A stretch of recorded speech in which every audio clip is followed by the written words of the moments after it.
I'm Shannon McCaslin, mother of the bride, and I am so happy to welcome everyone here tonight to celebrate the marriage of Lacey and Alex. This wedding has been a long time coming. It's been worth the wait. This place is gorgeous. The wedding party looks absolutely beautiful. Alex is looking dapper as always.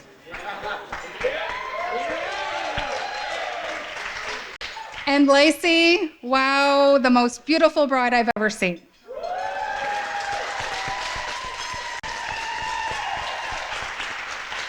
My heart is filled with love tonight, and I'm feeling grateful beyond words. Lacey, you have grown into such an amazing young woman. You work extremely hard, and you have achieved so much already. I admire you. You have a circle of friends that are simply lovely. I'm proud of you. And now you have Alex, and I am so happy for you. Lacey, I love you so much.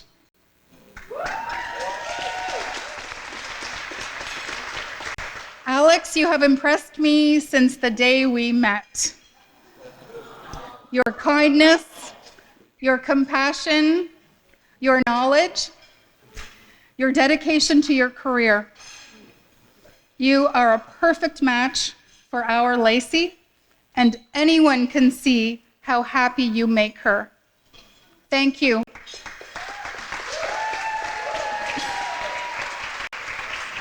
I am honored to welcome you into our family.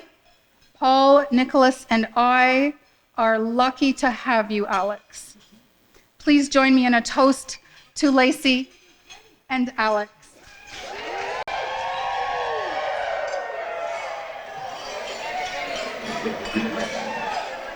Got your ring.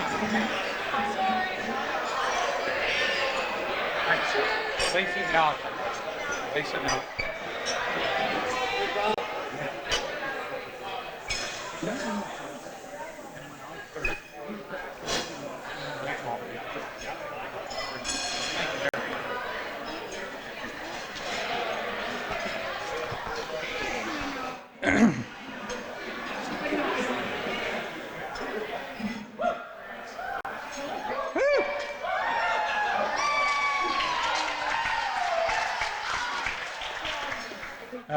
First of all, I want to thank you all for coming and enjoying this day with us. I'm gonna go through the history here. Sorry, stay with me. It's about Lacey mostly, so it's pretty interesting. I will start off with the story of Lacey coming into our lives, which was June 8th, 1993. Shannon was 2 weeks overdue, and the previous week, the obstetrician scheduled us to come to the hospital on the evening of June 7th, which was a Monday, if nothing happened in the interim. And it didn't. And it was sort of a strange but exciting feeling for us to be driving to the hospital in Ottawa that night. We had chosen not to find out the gender ahead of time, though the technology was there, but I don't think it's as reliable as it is nowadays. We were both totally prepared for another boy, but it was a thrill for us to have a girl to create what is known as the $1 Million Family. Lacey was a beautiful child right from the get-go. She was 8 pounds, 7 ounces, which I think put her on the higher side of average birth weights. But from that point on, she was always comparatively small. Small but mighty. As a toddler, she was a busy child. But as my mother always used to interject, busy but not bad busy, Mom would say. She's always a happy child. She laughed and smiled all the time. And when she was a baby and she was crawling and so on, she was so cute that whoever picked her up almost always gave her a kiss on the cheek immediately.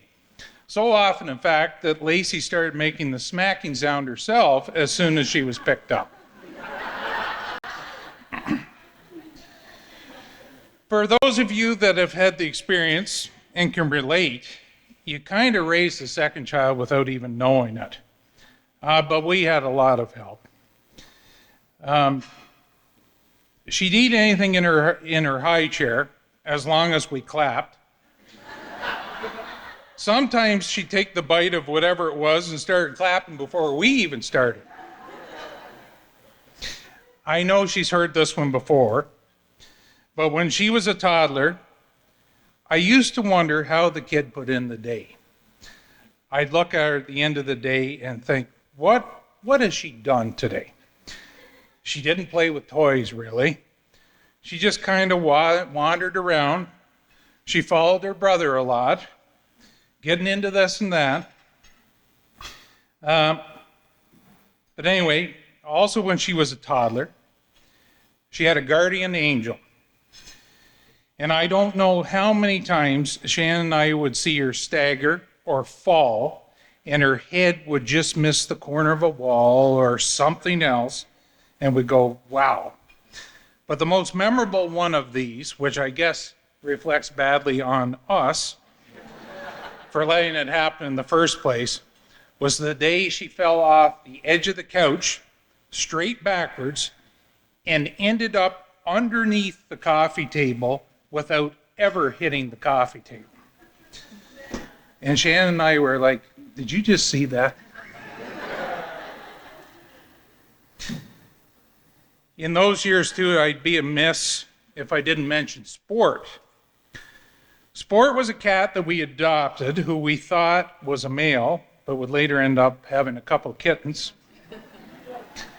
But Sport was appropriately named in one regard, though, because she was a good sport. Our Lacey used to pick her up however she happened to get her hands on her. Might be by the tail, might be by the face.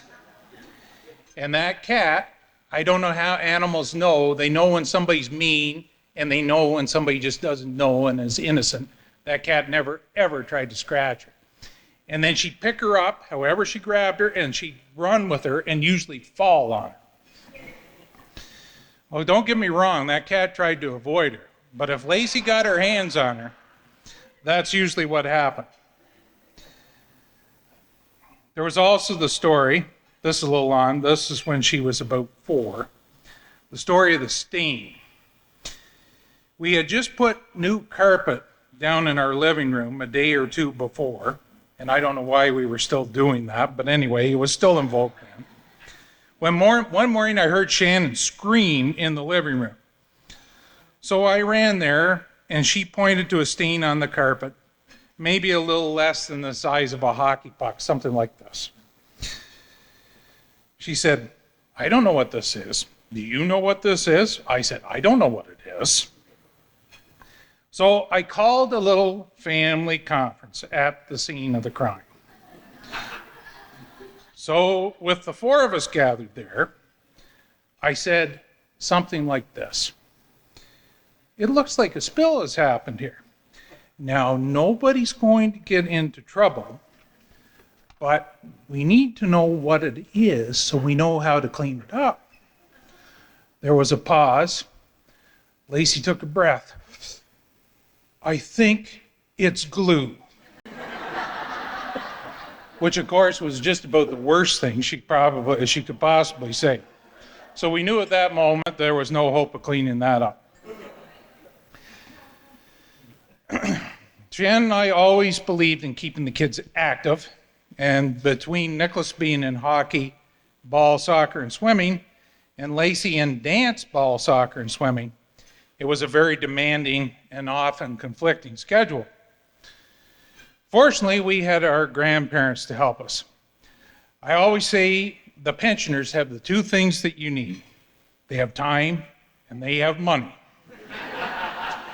And ours supported us a lot in both regards. Jim and Brownie are gone now, but I'd like to thank Sheila and Mom, who will watch this in a few days, for all they did to make all that happen.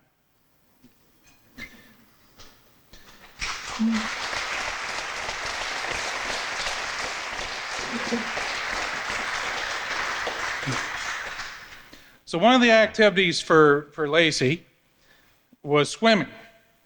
Not competitive swimming, but just learning to swim. When the kids were young, the beach at Iroquois was a hidden gem. It's not anymore. It was the perfect place for small children because there was lots of clean sand and the water got deep very gradually. Lacey loved to play in the sand, and while her brother was in her lessons, she'd simply just plop herself down there wherever the action was, and it was like, I'm playing. And she'd be like 3 or whatever it was, and a couple 8-year-olds would just kind of look at her and say, yeah, I guess she is playing, and carry on. Remember when I said the water got deep gradually? That was a good thing because Lacey would often wade out too far. She'd just step out in the water, and sometimes she'd just keep right on going until I had to pull her up. The crazy thing about it was I'd see her going, and she'd never cry when I pulled her up. It was like she expected it. I'm glad you could rely on me. But as she got older, she didn't like the beach as much, especially the swimming lessons. The St. Lawrence River might reach 76 degrees on the hottest days of the summer. But other than that, it tended to be pretty cold. With her little frame, she used to be completely frozen after each of her lessons. We usually held her in a towel, followed by a blanket, and held her until the blues started leaving her lips. Nicholas ended up getting his lifeguards, and he worked out there for a couple years. But for Lacey, once she showed us that she had learned how to swim, she was getting out of there.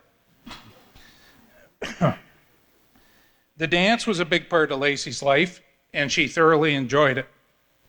For us, as much as we wanted to see what was going on, the facility wasn't big enough for spectators, and we had to wait for the annual gala to see what our child had learned. The dance show never failed to disappoint, and we were always pleased and excited to see that Lacey was clearly one of the more talented performers. She made a lot of friends there, and I think she'd admit that the dancing experience was one of the most memorable parts of her childhood. I will have to get the VCR going again because those dance shows are clearly a treasure that we'll cherish forever.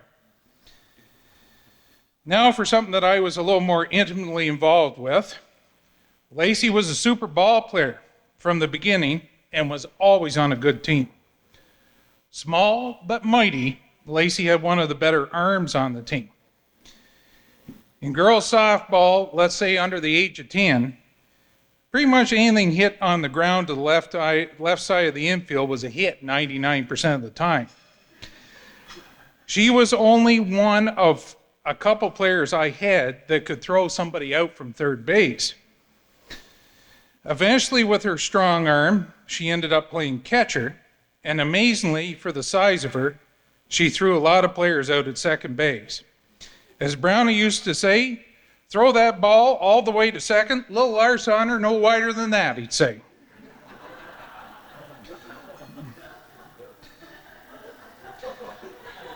I think her left wrist is permanently bent from the snap of catching Caitlin Donaldson during the provincial championship years, which they won twice. Lacey was, in my mind, the perfect leadoff hitter. How do you measure the perfect leadoff hitter? Well, in baseball, it's the statistic known as on-base percentage, and hers was always high. She had a small strike zone, and she learned to use it to her advantage. If the ball wasn't there, she laid off it, and she often walked. She's also the top bunter on the team, and she did that often enough too. But when it came right down to it, she could hit the ball, and sometimes with power. Teams looked at her and naturally brought the outfield in, but occasionally she'd knock it right over their heads. She was also a good base runner and base stealer, and to be honest, I don't ever remember her getting thrown out stealing a base. I'm sure she was at some point, but I don't remember. she kind of ran scared of the humiliation of getting thrown out, which is why I think she never was caught. With me coaching third, she even stole home one night in Winchester on the exchange from the catcher back to the pitcher. Though it was within the rules, it didn't go over too well at the time. They still haven't forgiven me for that back there. Our family did several shopping trips over the years, mostly to Bayshore.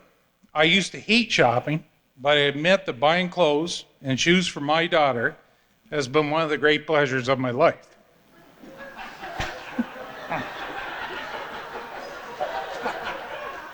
I know that Shannon would say the same thing. It was not hard to buy something for somebody who, as Shannon said, looked good in everything. I had one job: to pay. I never looked at a price tag. I just headed to the cash. Sometimes I'd be astonished at what the clerk would ask me for after she rung it all up. At one well-known athletic wear store, a hoodie for a 13-year-old, size XS, came up to $140. I said, "Pardon?" You could have knocked me over with a feather at that moment, but I went ahead and ponied up the cash. Where is she? I think you know the story I'm talking about, Chloe. She's here somewhere. Sometimes we even bought Christmas and birthday gifts for Lacey that she'd be thrilled with. I myself even picked out a small leather jacket for her that she loved and wore for a long time. Nowadays, I wouldn't dare buy anything for Lacey on a whim, or for Alex for that matter. Shannon, every year, still thinks that she can buy some piece of clothing to surprise Lacey at Christmas, and I always try to talk her about it. I said, "Don't you do it. Don't do it. You know better." But sometimes she'd take the plunge anyway, and it usually ended up going back. I myself like buying for Lacey and Alex because what they want is spelled out in detail, and I just go ahead and get them exactly what they ask for. After Lacey graduated from grade 8, she requested that she attend St. Mike's High School in Kempville. There were some sacrifices that had to be made to do this, mostly by her. We were surprised to find out that though a half-hour drive away, we were actually within the territory for her to attend this Catholic school, and we were pleased to find out that the bus would pick her up at our driveway in the morning at 10 minutes to 7 in the morning. She was up and ready to go at that time every morning for 4 years. Early to rise meant early to bed, which Lacey never had a problem doing. She always needed and enjoyed her rest, and she was always a sound sleeper, except on Christmas Eve, where she was up every hour on the hour because she was just too excited. One thing that we hadn't considered about her going to a school in Kempville was the social aspect.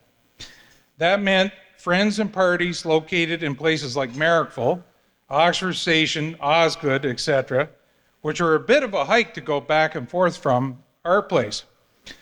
But fortunately for us, the best friends she made in high school were Amelia Wickwire from Princeton and Marika Havicus, who grew up between Mountain and South Mountain. They're here somewhere too. It's funny, I can't say, oh, there they are. I'm not sure what their names are now, although they told me outside, and I think, oh, wait, I got it. Livingston and Pilon. But anyway, thanks for becoming Lacey's closest friends. It saved us a lot of gas.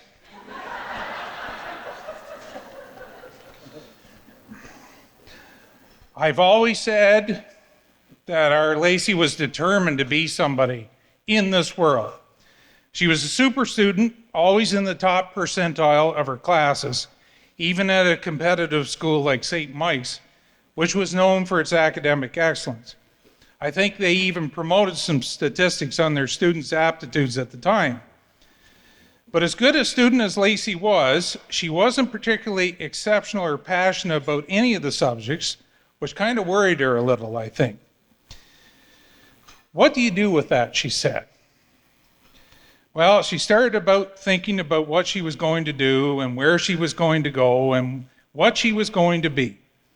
All the things that were very much in keeping with the way Lacey is, if for those of us that know her well. A few of us suggested taking the vocational test to get an idea of what field she might be suited for. She happily pursued this idea. The results came back, business. What's that, Dad? Well, you know, it's business. I probably later looked it up to put it into perspective. Ultimately, that's the road she went down, first at Bishop's University, where she met a lot of the people in the wedding party, including her husband.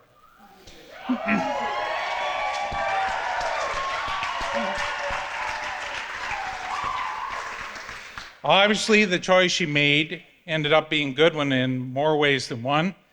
And I'm proud to say that she now has her master's degree and a career in human resources management and is well on her way to having considerable success.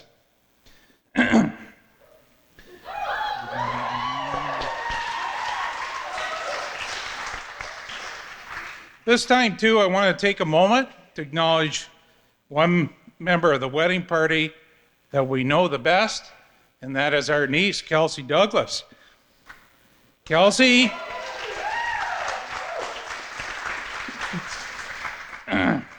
and her sister, Kaylin, have been a big part of our lives over the years, but I think it's worth mentioning that Lacey and Kelsey have a special bond that has continued to this day.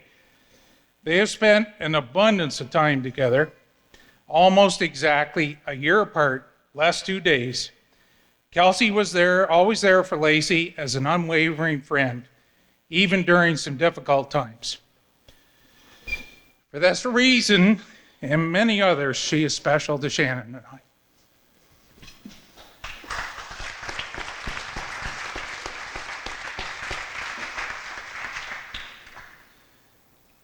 Now I come to the Alex portion of the speech.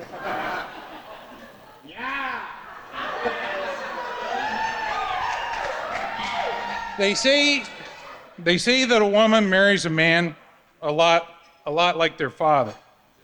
That's not the case here. But you know what? We found some common ground, and we thoroughly enjoy each other's company on many levels. So I guess it was one night at the end of August 2020. Alex had tried to call me, but I didn't answer my phone for whatever reason. I'd just gone to bed and was reading or something, and Shannon came in and said, "Alex is trying to reach you. He has something he wants to ask you. Where's your phone? Is it on? Is it charged? Where is it?" Obviously, the woman's intuition had already kicked in. So he called me, and he asked me for permission to ask Lacey to marry him. I was caught off guard for sure.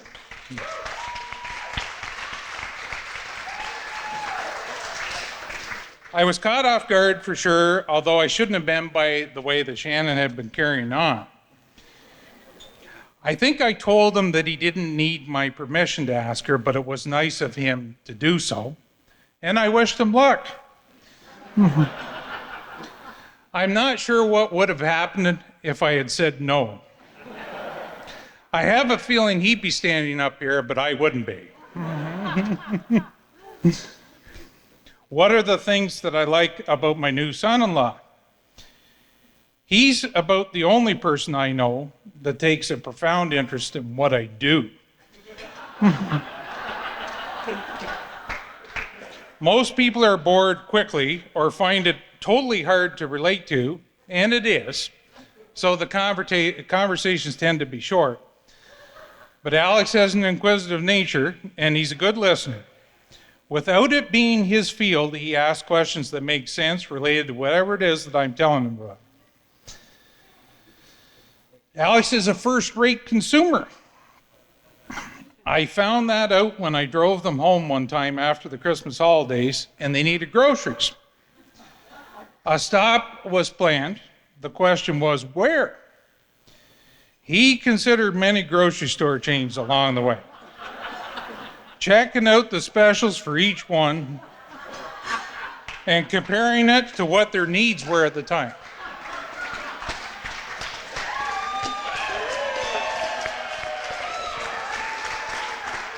We looked at, no frills and Port Hope and food basics in Oshawa. And anyway, we settled in and we ended up going to the Metro in Coburg. As compensation for that pit stop, I got my lunch of choice at the A&W. Lacey and Alex both had the chubby chicken sandwich after Alex looked up the special of the week and found a coupon online.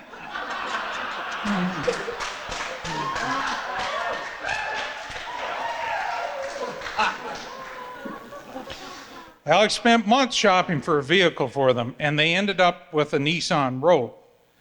I would not have had the patience nor the fortitude to spend that much time researching the vehicle. I would not.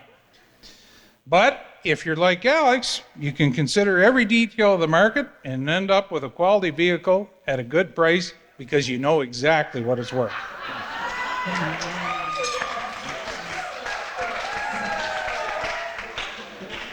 Alex is an excellent chef. He has good instincts when it comes to cooking, especially prime rib. For 2 years running now, I've picked up a quality but expensive roast from the butchery in Bell's Corners, and I'm going to continue to do so because Alex and Lacey do such a great job of preparing the meal. It is well worth it. Truth be known, I think they thought Shannon and I might screw it up, so they took the ownership of the preparation. Thanks, suckers.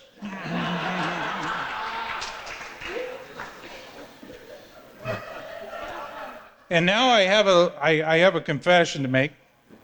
I need to confess that we, Shannon and I, broke the law during the height of the pandemic. It was November 2020. The entire province was in its most stringent of lockdown measures. There was no vaccine yet. And where did we go? Right up to downtown Toronto, where the numbers were the highest in the province. I have to admit, I was not keen on going, but you see, our daughter and boyfriend were in a quandary. They had committed themselves to their new place in Liberty Village and had to be out of their place on Nelson Street by that Monday. We had agreed to help them prior to the lockdown announcement. They had no vehicles at the time, themselves at the time, so off we went to help fulfill the task.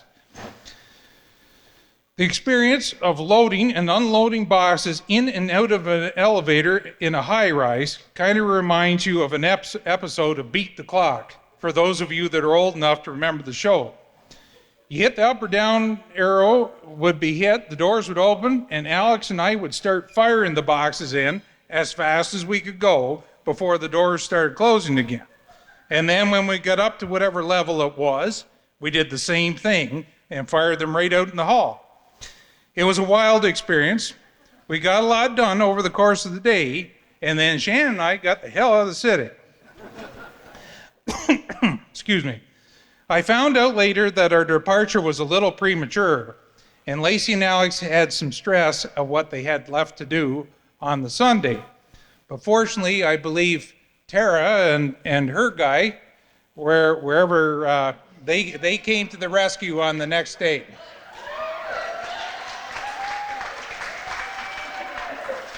So thanks for coming in from the bullpen.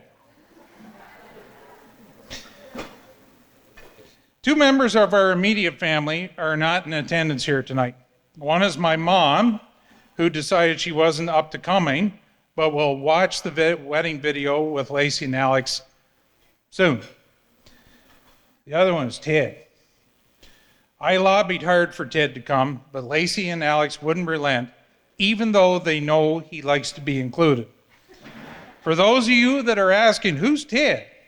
Ted, or Teddy, is our 4.5-year-old Australian Shepherd, who is probably going through turmoil right now because his family is abandoned. I think Lacey and Alex are still holding a grudge against Ted over the charcuterie board incident. They found out what Ted was all about when he devoured an entire charcuterie board of goodies that included things like duck liver pate and a block of smoked Gouda cheese, which I think cost them a pretty penny in Montreal or somewhere. That's all right, he'll forgive you. I'll talk to him. Shannon, Lacey, and Alex and I recently shared the cottage experience together and had a great time. So that is something that I look to continue in the years ahead. I think Alex and I enjoyed some fishing together, so I look forward to doing that as well.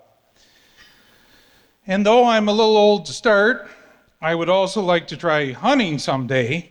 And if I do, I'm already inviting myself into the Buffum hunting group, whether they like it or not. You're invited.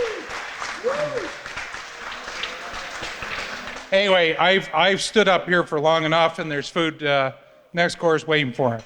I just want to conclude by welcoming Alex into our family and wishing these kids every success, all the health and happiness in the world. As Shannon said, they are well matched, and they're well on their way to having a wonderful life together. And we are just glad to be a part of it. To the happy couple. Thank you.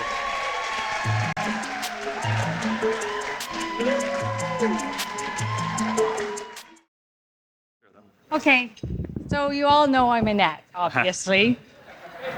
So I gotta put my little glasses on or else I can't see. Okay, I gotta put these in order. Okay. When Alex told me I had to speak tonight, all I could think about was the last time I had to write and recite a speech was in grade 6. And I believe it was on the women's suffragette movement. Maddie, you would like that? Yeah. I looked for it upstairs in the garage, but as many of you could understand, that was futile. First, I would like to thank all of you for joining us today for this very special occasion. I know the last 2 years have been very difficult for all of us on so many levels. This pandemic has taught us so many things. The first one being the importance of hand sanitizer, Tylenol, and Kleenex, and masks.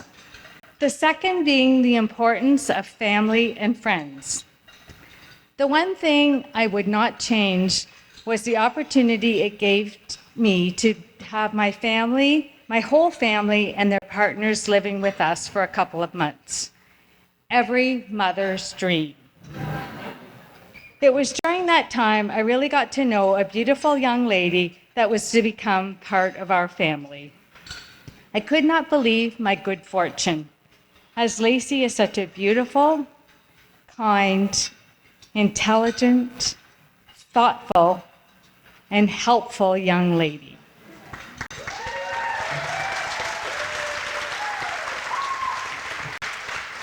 Lacey, I am so happy you and Alex found each other. As you are well aware, he is a special, very special young man. My firstborn son, he was always a happy and go lucky child. Initially a homebody, he was always willing to help out with whatever task we asked him to do.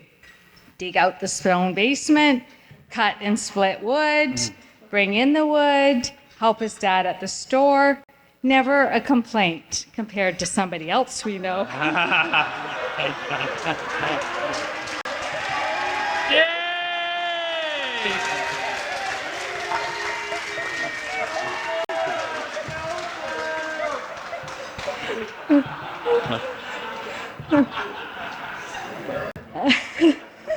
Alex was always a good student and never needed to be reminded about homework, unlike somebody else we know.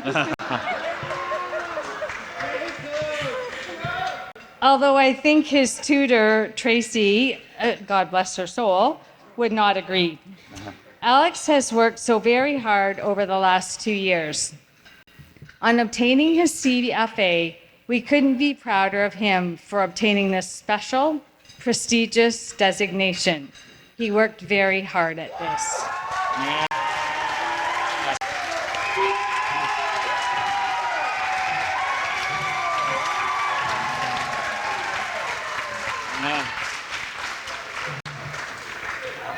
That being said, Alex and Lacey, if you could survive living and working together 24/7 in your 700 square foot condo and still be friends, then you will survive and thrive with a happy and loving marriage. You are a beautiful couple inside and out, and I am so very proud to call you my son and daughter-in-law.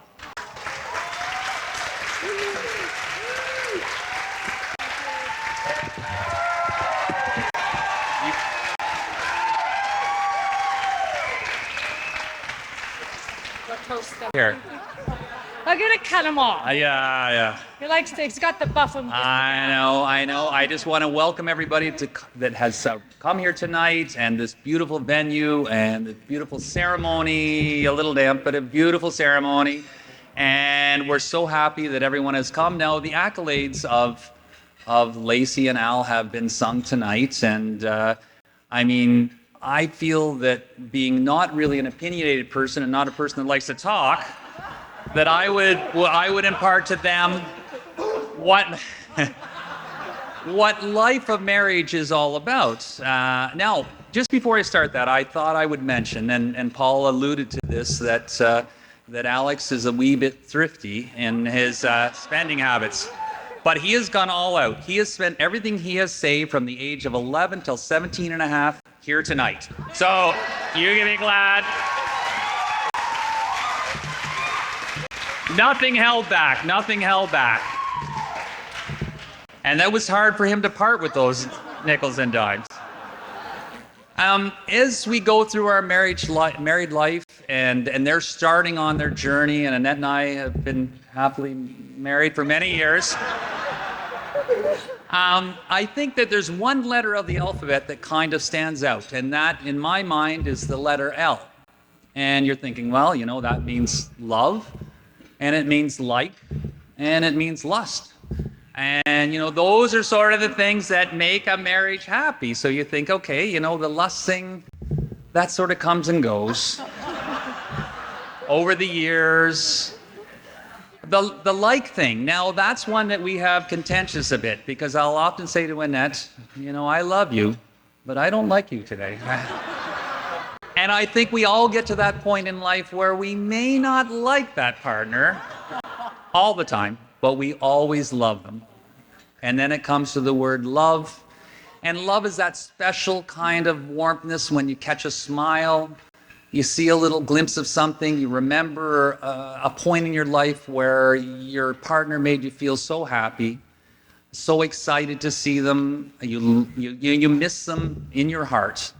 And that is the love part of life, of those three L's. Now, it goes on from there to say that we have the L for life. And really, your life partner, who you love, is something that's very important to you. And you have to remember that when the times get tough or you're not always happy, that you're in it for life and you will love that person. And fortunately, for this little analogy I've given, Alex has got the most important L of all the L's. He's got Lacey.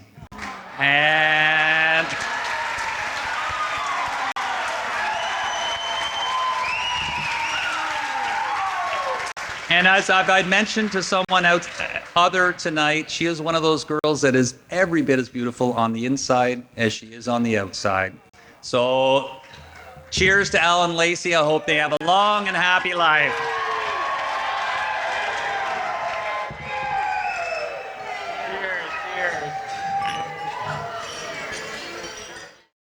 So, hi everyone. For those of you who don't know me, my name is Jordan, and I am the maid of honor. And when I say I have a lot to talk about these two people, it's truly an understatement. Alex, I know you're getting a little nervous over there with, praying I don't pull out the photos and the videos I have of him from over the years. But I promised, not on your wedding day. But truly, if any of you want the inside scoop, find me later on the dance floor. I have them, no problem. But in all seriousness, It is an incredible honor standing here speaking to all of you today about two of the most amazing people I know and my very best friends. For those of you who don't know, we all became friends way back in our first year of university. Some may say that Lacey and Alex may have been known to be keeners, if you will, but in their own right and way. Lacey, an extremely confident, smart, with magnetic energy. I remember her shooting her hand up to answer the professor's question in our first business class together. I was very impressed. And of course, I dubbed her as the smart one in the room. And I knew in that very moment, from that day on, she would be in every group project I was in going forward. And let's just say we aced every one. So thanks, girl. It's all you. And Alex, if you ever needed to find him, you knew you could walk a little ways down the road to the reference room library, where 99% of the time, I kid you not, you could find him sitting in the exact same spot in the library with a backwards hat and a colorful backpack, sitting there for endless hours where he would say he was studying.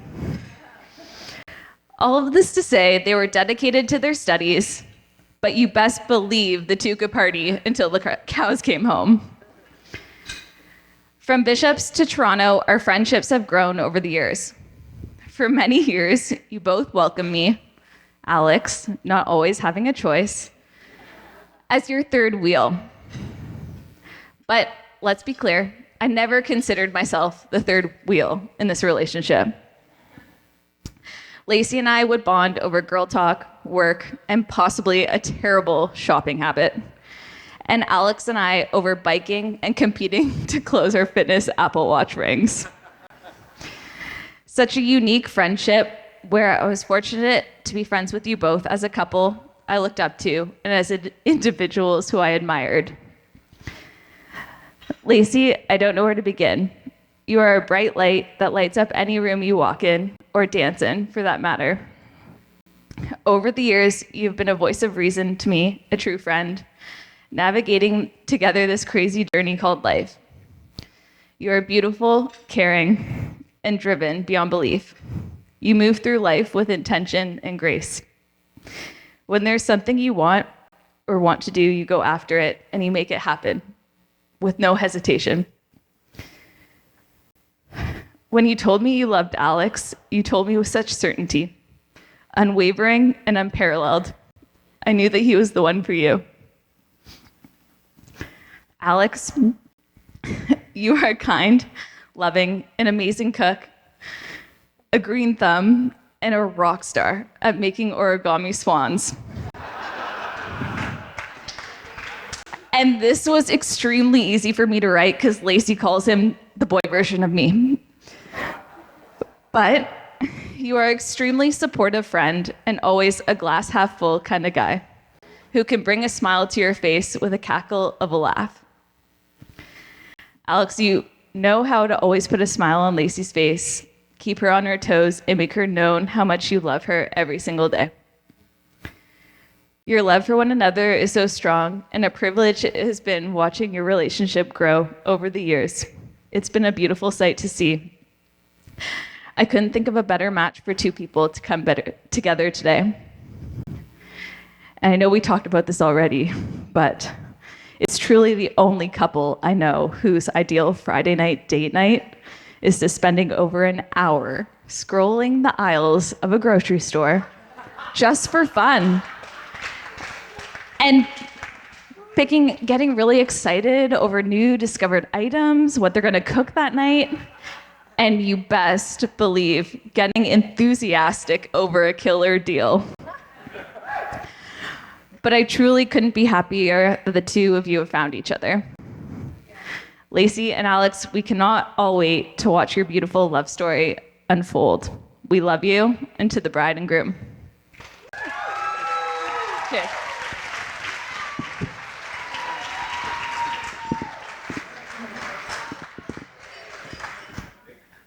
I didn't printed out. Sorry.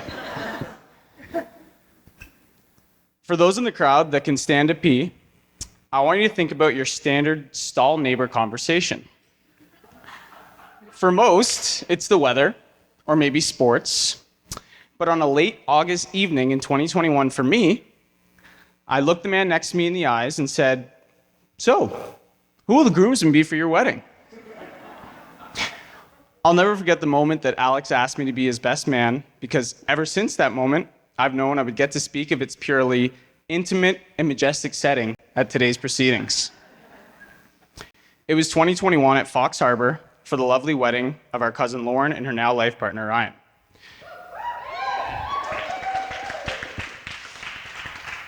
I remember taking a brief break from the war zone that was the dance floor to make my way to the bathroom. Here, I was joined by Alex. While standing beside him, both in our places in the urinal, I looked Alex in the eyes and popped the question most men would in this situation. Alex shook his head, finished up, and headed out of the bathroom. On our way out, he said, "I was hoping to do this not in the bathroom or on this night, but I was going to ask you to be my best man." At this moment, I reacted by jumping and loudly yelled, "Shut up, are you serious?" I also believe my eyes began to water as I was overthrown by emotion at this moment. Not because he'd asked me, but because for the first time, publicly, with all his family and close friends around, Alex would admit that I'm in fact the best.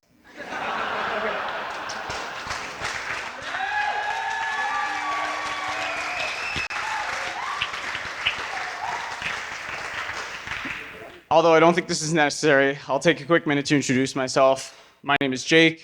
I'm Alex's younger brother and the best man on this special day. So with all that aside, I want to quickly say how truly honored I am to be standing up here tonight and how grateful I am to be part of today. For those that know Alex well, I'm sure you'll all agree, this is the first and very likely last time we'll all get a night on Al with no spared expense. So it truly is a very special day.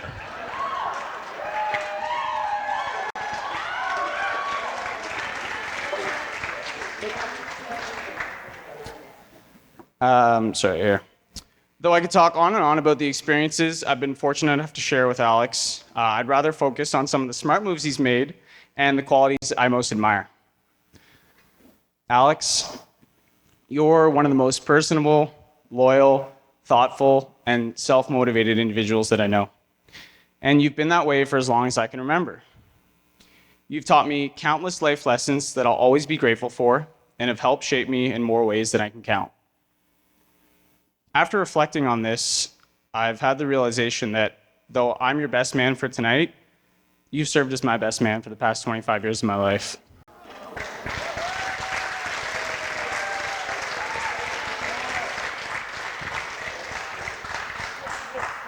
For that, I'm blessed, and I thank you for being the best brother I could ask for. I love you.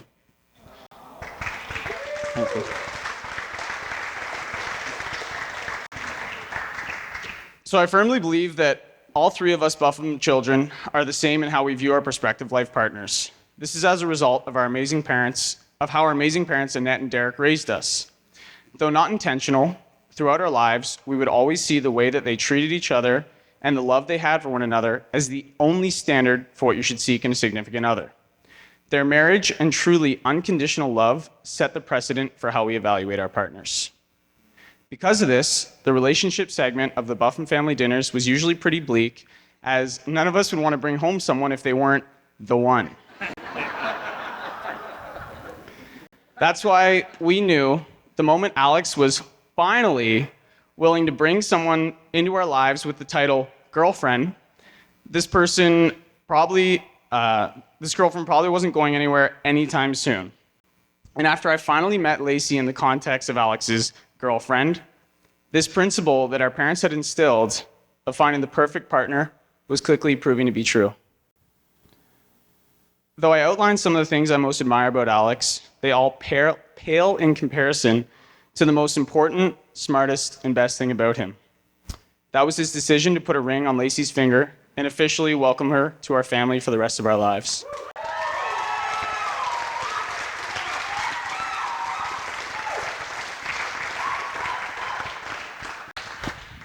Lacey, I think we can all agree that you looked absolutely stunning tonight and that Alex hit the jackpot when he met you. Yeah. I've never seen Al this happy, and you are the main reason for that, so thank you. In the time we've gotten to know each other over the past few years, I've come to admire how smart, hardworking, funny, caring, and thoughtful you are as a person. There's one moment in particular that I want to share tonight that only further cemented you as the only person I knew Alex could spend the rest of his life with. Quickly, for all those that don't know, my girlfriend Lauren and I moved to Toronto last year. More specifically, we moved into the same building, exactly 2 floors below Alex and Lacey. Yeah. With an additional couple months of lockdown, they went from our only friends to our only and best friends. During this time, there's one moment in particular I can recall that's rather telling of your relationship. One night we played a game where you were asked a question, and the objective is to answer in the way you think your partner would respond. It was Lacey's turn to ask Alex a question. Alex would respond, and Lacey would guess his answer. Not only did she get the question right, but she also accurately explained the thought process that Alex would have. She said, Alex would initially choose A, then overthink it, reread the answers, and then choose C. Alex revealed his card and had answer A circled, then crossed out, answer C circled and underlined.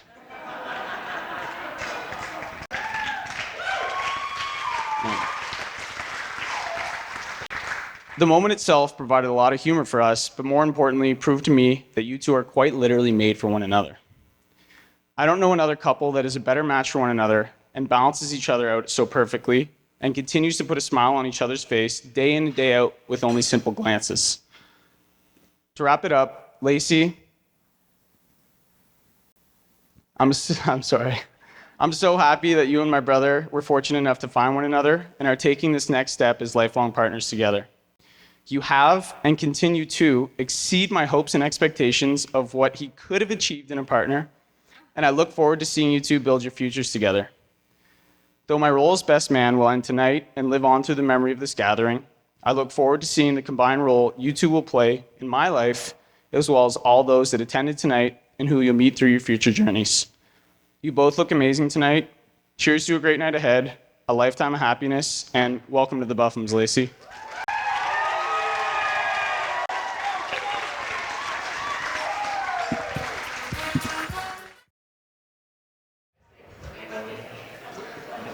Wow. Well, we made it through the night.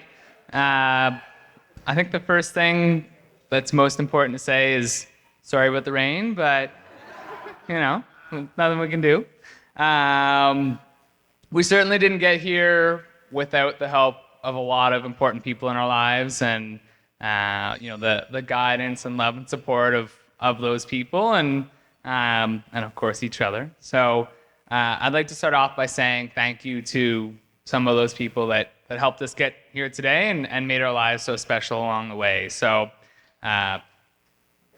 first off, I want to say thank you to both sets of parents. We grew up in some of the most amazing households. We're very lucky to have parents who love each other, who are just fantastic role models for what a healthy and happy relationship looks like.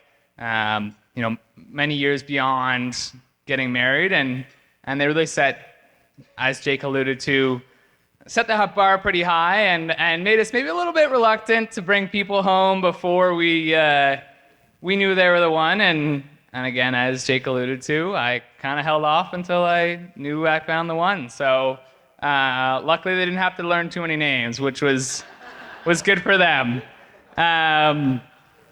So thank you both for just being amazing role models. Mom and Dad, Paul and Shannon, you guys have really shown us what amazing relationships look like and how to build, lifelong partnership and be happy throughout it, which is really the most important part. So I want to say thank you to that. Specifically, Paul and Shannon, I can't express how happy I am to be officially part of your family. I know it's been a long time in the making. I'm sure the 7 years that, from your perspective, seemed like a little bit too long, but we made it work. We COVID put a little delay on things, but that's all right. It was all part of the plan, per se. And you guys really made me feel like part of the family from day one. Right from throwing me into family reunions, including me on holiday events, trips, vacations, I always felt like part of the family. Admittedly, I knew I was really part of the family when Paul started talking Heineken in the beer fridge. That was a big change for him, and I appreciated it. And it was really a hallmark and a big change. But thank you for making me feel so welcomed, and most importantly, thank you for giving me Lacey.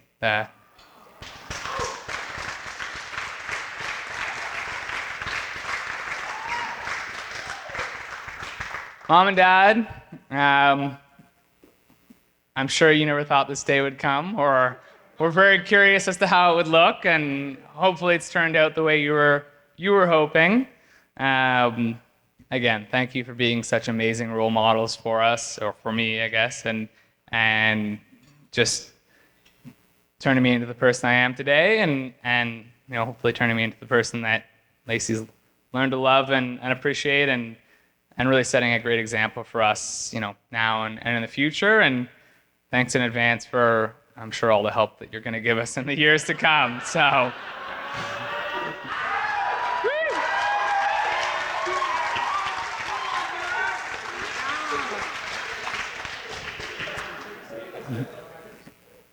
As reluctant as I am to say, Jake, thanks for agreeing to be my best man. Thanks for being part of our amazing journey, and being somebody I can turn to when I have uncertainties or questions or just needed some support. Being somebody I could always talk to, and as you mentioned in the last couple of years, being somebody that I could walk down 2 flights of stairs and escape our 700 square feet in the depths of COVID. And beyond that, thanks for just being that by my side the whole way along. I love you, buddy. I couldn't have asked for a better brother, and I couldn't have asked for a better best man. So, thank you.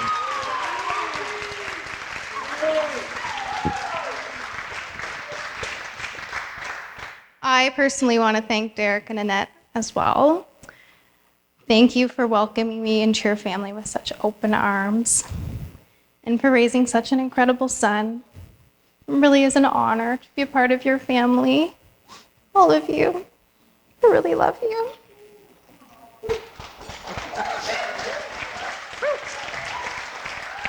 Mom and Dad, I can't say too much because I'm already crying. But they have given me everything. Everything. And I don't think they realize that I had such, you've all found out, such an incredible childhood because of it.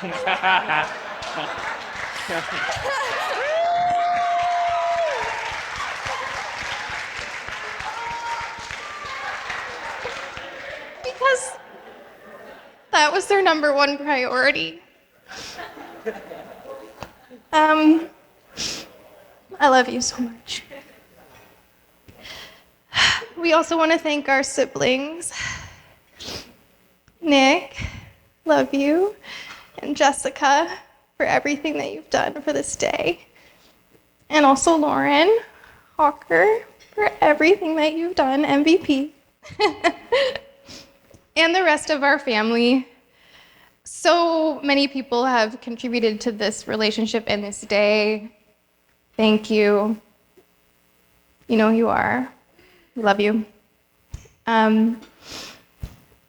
To Jordan, my maid of honor, thank you for always supporting me, even when it felt like nobody else did. You are a best friend to Alex and I, and we consider you family. And to the rest of our bridal party, who always show up for us. We have such incredible friends who we're so proud of. Thank you for everything you've done leading up to today.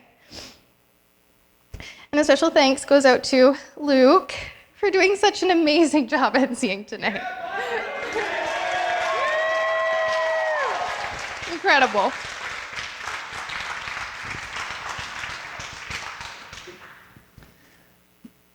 Finally, I just want to thank everybody else that we didn't just, call out specifically.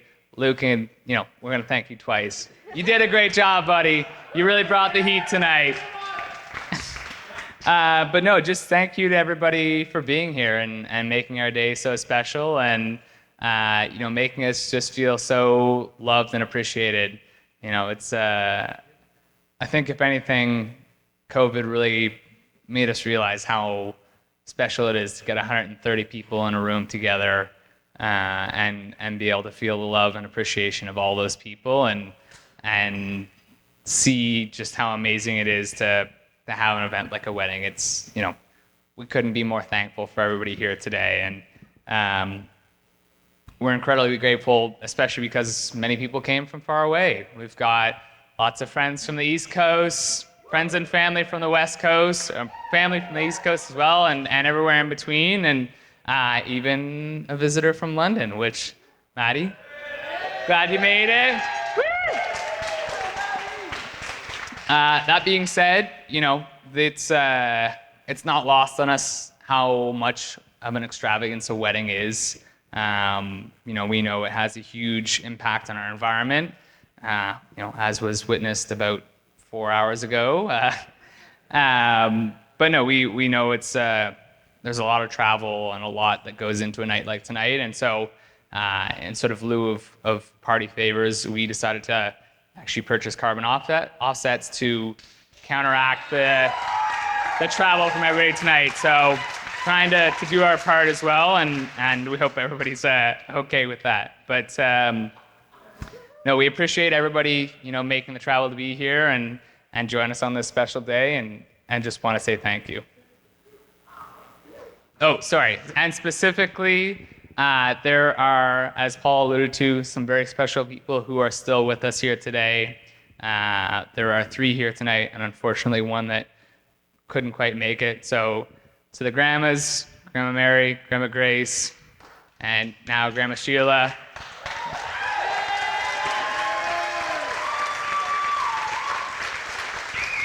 If you guys can stand up, I think it's, you are the...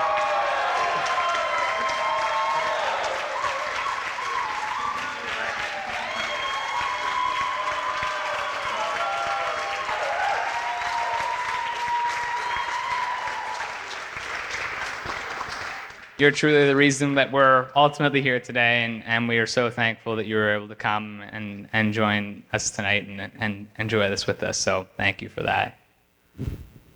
Okay. So we realize that we're really the only thing standing between you and the dance floor. So we're going to wrap it up. For those of you on the start of your journey together, there might be a few of you in the room. Don't sweat the little things. Don't sweat the rain. It's all for the best. Be patient with each other and enjoy making those memories together.